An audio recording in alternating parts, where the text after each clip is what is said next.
একাদশ শ্রেণীর সেকেন্ড সেমিস্টারের একটা কবিতা ভাব সম্মিলন নিয়ে আমাদের আজকের আলোচনা। এই কবিতাটা বৈষ্ণব পদাবলী থেকে নেওয়া হয়েছে। বৈষ্ণব পদাবলী কি? বৈষ্ণব পদাবলী আসলে কৃষ্ণ বা রাধা ও কৃষ্ণের লীলা কথা। এই বৈষ্ণব পদাবলী প্রথম পরিচয় আমরা পেয়েছিলাম জয়দেবের গীত গোবিন্দে। এর পরবর্তীতে বহু কবির আবির্ভাব এই শাখায় হয়েছে, যেমন চণ্ডীদাস, বিদ্যাপতি, জ্ঞানদাস, গোবিন্দ দাস প্রমুখ, এবং তারা বিভিন্ন পর্যায়ে পদ রচনা করেছে। পূর্বরাগ কাউকে চোখে না দেখে তার প্রতি ভালোবাসায় আসক্ত হওয়া বা তার প্রতি অনুরক্ত হওয়া, এটা হচ্ছে পূর্বরাগ। এবার দেখো যে ভালোবাসা বা প্রেম হলে পরে অনেক সময় প্রেমিক প্রেমিকা গোপনে দেখা করতে যায়। রাধা কৃষ্ণের সঙ্গে দেখা করতে যাবে, এই জন্য যে প্রস্তুতি পর্ব, সেই পর্বের নাম হচ্ছে অভিসার। আমাদের আজকের আলোচ্য কবিতা হচ্ছে ভাব সম্মেলন। ভাব সম্মিলন হচ্ছে ভাবের জগতে মিলন।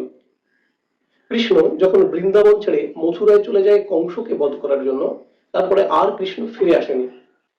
তখন রাধার পক্ষে কৃষ্ণের সঙ্গে দেখা করা আর সম্ভব ছিল না, তাই সে ভাবের জগতে কৃষ্ণের সঙ্গে মিলিত হতেন। সেই বিষয় নিয়েই রচিত হয়েছে ভাব সম্মিলন কবিতাটা। কবিতার মূল আলোচনায় প্রবেশের আগে আরো দুই একটা তথ্য তোমরা জেনে রাখো, যে ভাব সম্মেলন পদটি ব্রজবুলি ভাষায় রচিত হয়েছে। ব্রজবুলি ভাষা কি? ব্রজবুলি ভাষা হলো মৈথিলি ভাষার সঙ্গে বাংলা, অবহট্ট, অসমিয়া, হিন্দি প্রভৃতির মিশ্রণের ফলে সৃষ্টি হয়েছে।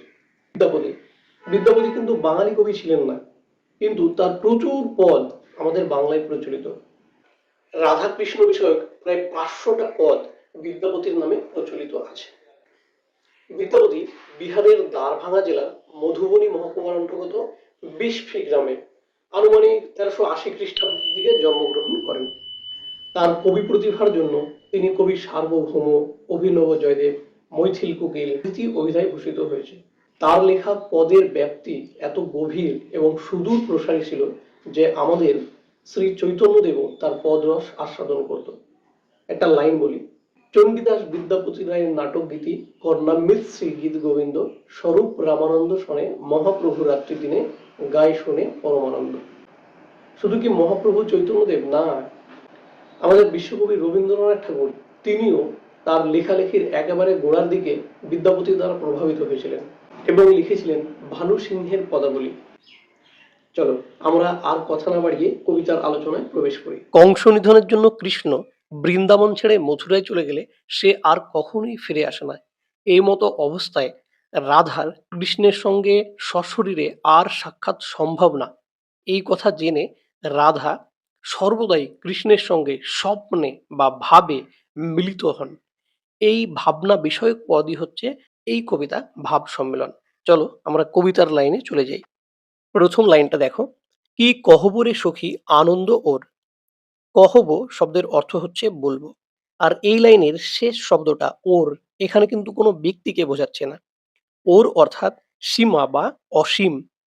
প্রথম লাইনের অর্থ তাহলে সহজ কথায় এটা দাঁড়ায় যে কি বলবো রে সখী, আমার কত সীমাহীন আনন্দ। চিরদিনে মাধব মন্দিরে মোর। মাধব অর্থাৎ কৃষ্ণের কথা বলেছে। একটু আগেই বললাম যে রাধা কৃষ্ণকে ভাবের দ্বারা সবসময় নিজের কাছে রেখেছেন বা ভাবের দ্বারা মিলিত হচ্ছেন। যেহেতু ভাবের দ্বারা কৃষ্ণ সবসময় রাধার কাছে রয়েছে, তাই তার আনন্দের সীমা নেই। পাপ সুধাকর যত দুঃখ দিল, পিয়ামুখ দর্শনে তত সুখ ভেল। পাপ সুধাকর অর্থাৎ চন্দ্রকিরণকে বলা হয়েছে। চন্দ্রকিরণ যখন পৃথিবীতে এসে পড়ে তখন সকল লোকে মোহিত থাকে, আনন্দিত থাকে। কিন্তু যখন শ্রীকৃষ্ণই রাধার কাছে নেই, তখন চন্দ্রকিরণ যেন রাধাকে ব্যথিত করছে। কিন্তু যখনই রাধা তার প্রিয়ার মুখ অর্থাৎ শ্রীকৃষ্ণের মুখ দেখতে পেল ভাবের দ্বারা, তখন তার ততটাই আনন্দ বা সুখ। আচর ভরিয়া যদি মহানিধি পায়, তব হাম পিয়া দূর দেশে না পাঠাই। আচর শব্দের অর্থ হচ্ছে আঁচল, আর মহানিধি শব্দের অর্থ হচ্ছে মহামূল্যবান রত্ন। রাধা বলতে চাচ্ছেন, কেউ যদি তাকে আঁচল ভরে মহামূল্যবান রত্ন দেন, তথাপি সে তার প্রিয়াকে দূর দেশে পাঠাবেন না। পরের লাইনগুলো একটু মনোযোগ দেবে: শীতের ওড়নি পিয়া গিরিশের বা বরিশার ছত্র পিয়া দরিয়ার না। ওড়নি শব্দের অর্থ হচ্ছে ওড়না, কিন্তু এখানে ব্যবহৃত হয়েছে চাদর অর্থে।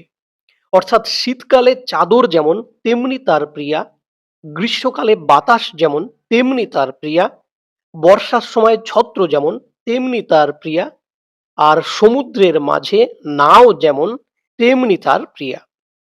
ভনয়ে বিদ্যাপতি শুনো বড় নারী, সুজনক দুঃখ দিবস দুই চারি।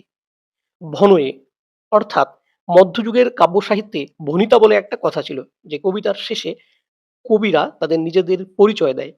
এখানে ভনয়ে অর্থাৎ ভনিতা করে বলছেন।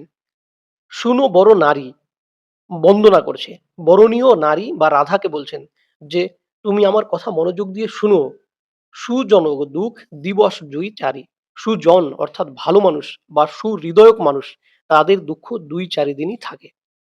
আজকের ভিডিও এই পর্যন্ত। কেমন লাগলো জানিও।